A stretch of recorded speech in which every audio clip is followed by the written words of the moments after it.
Audio on demand from Vision Christian Media. Foundations. But then in their day-to-day dressing and their visual was this kingly authority, this nobility and this spiritual identity before God and in the eyes of all the surrounding nations that made them very, very different. Foundations. Understanding the Jewish foundations of our Christian faith. With Robbo Robinson and Mandy Warby.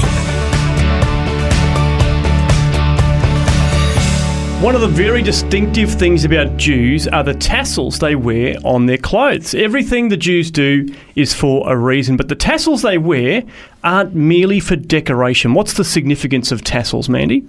It's actually quite unusual when you see Orthodox or religious Jewish people, men, walking around with these bits of string hanging off their clothes. You kind of go, what's that? And what's the point of that? Well, you're right. It's not just a decoration. There were reasons behind it. Some of the things that God required of his people just seem to be like arbitrary or unreasonable or nonsensical, and you think, why? What was the point of that? The tassels is one of them. He actually made the command for the Jewish people, the men, to wear the tassels in Numbers 15. And in verse 37 to 39, it said, "The Lord spoke to Moses, saying, Speak to the sons of Israel and tell them that they shall make for themselves tassels on the corners of their garments throughout their generations, and that they shall put on the tassel on each corner a cord of blue. And it shall be a tassel for you to look at and remember all the commandments of the Lord. So as you do them, don't follow after your own heart and your own eyes after which you played the harlot." So the point, that the main primary focus was that they were to hang these tassels off their garment, and they had to be visual. They couldn't sort of tuck them in. Not that they wore trousers in those days, but they weren't allowed to tuck them away.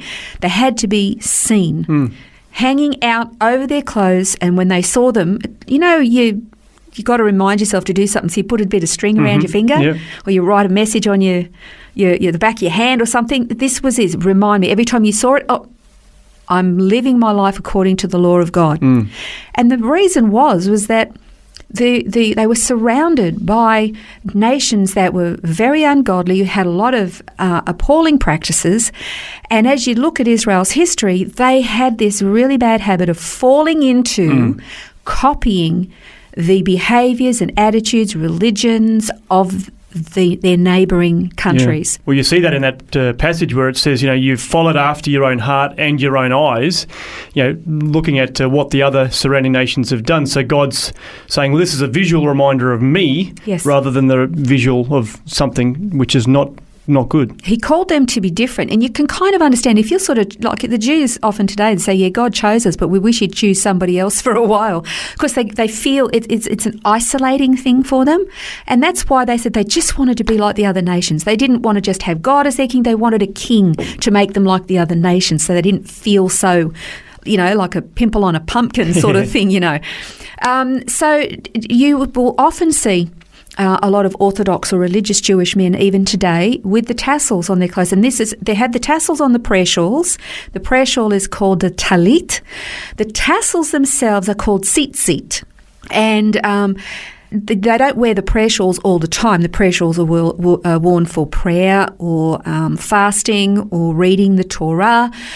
They use them for ceremonial things like when they're getting married. A man will wear the prayer shawl. Actually, it's really beautiful when they say their vows. At one point, he actually will encase his new bride with his prayer shawl, so she's coming under his covering and protection. Nice. It's really quite beautiful. But for religious Jews and observant Jews, they have it's kind of like a little vest thing. It goes under their clothes, so it's not significant. All it is a mechanism for having tassels hanging on the outside of their trousers all day. So it's separate to the prayer shawl, and that's the purpose. So that every time they look at it, they are reminded.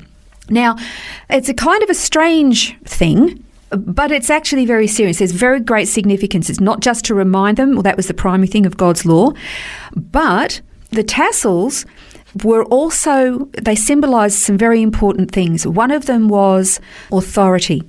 Now, in our mind, we kind of go, I don't even get what that means. But do you remember the story when David got very remorseful after he'd cut a portion of Saul's robe off? Yeah.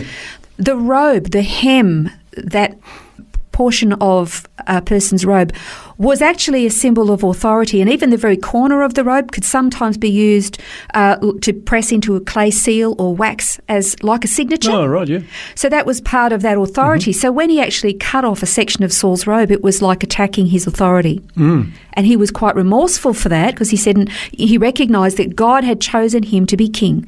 And even though he was anointed to be king, at some point in the future, he wasn't going to undermine what God had established. So that was one thing. So I guess you can see from our Western mindset, we see David cutting off a bit of Saul's cloak, and you think, well, there's no, what does that matter? Why would he be so remorseful? But that's obviously the reason why. Precisely. It was an undermining of a God-ordained and established authority. And David was very respectful of that. Then there's another example too. And this was before David was anointed and Saul had disobeyed God's instructions regarding the Amalekites. And when Samuel informed him that God was so angry with him that God was rejecting his instructions, and Samuel went to leave, and Saul reached out, grabbed Samuel's robe and tore it. And that was this immediate prophetic picture where Samuel immediately turned around and said, and it's been torn from you. Your authority has been torn from you this day, and it's going to be given to another. So that's this authority. There's another thing about it. The blue, it's not just for royalty, but it was also, and the priesthood, it was significant of being symbolic of nobility and royalty. And with that, it was this decoration. So there was this structure of not above the ordinary.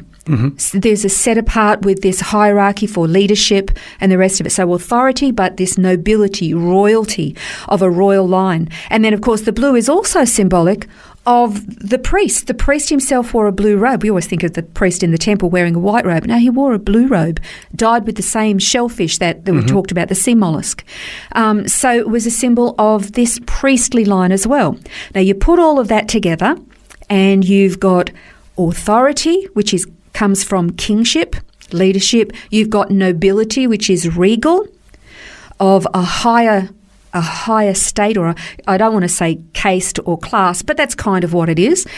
And then this priestly spiritual role, all wrapped up into these tzitzit, the tassels.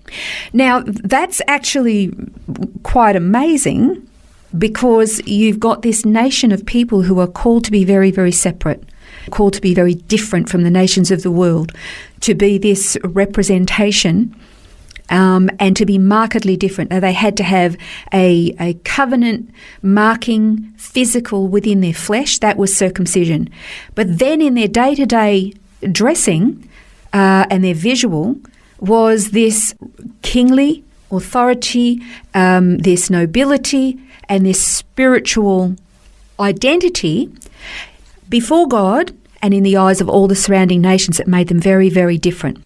The unique thing about the tassels is it wasn't just for certain people within Israeli society.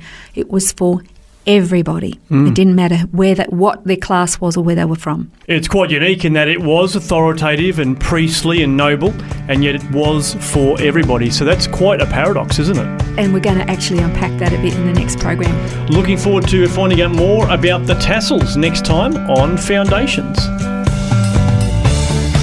This has been Foundations, a look at the Jewish foundations of our Christian faith. For study notes, resources and more, see vision.org.au/foundations.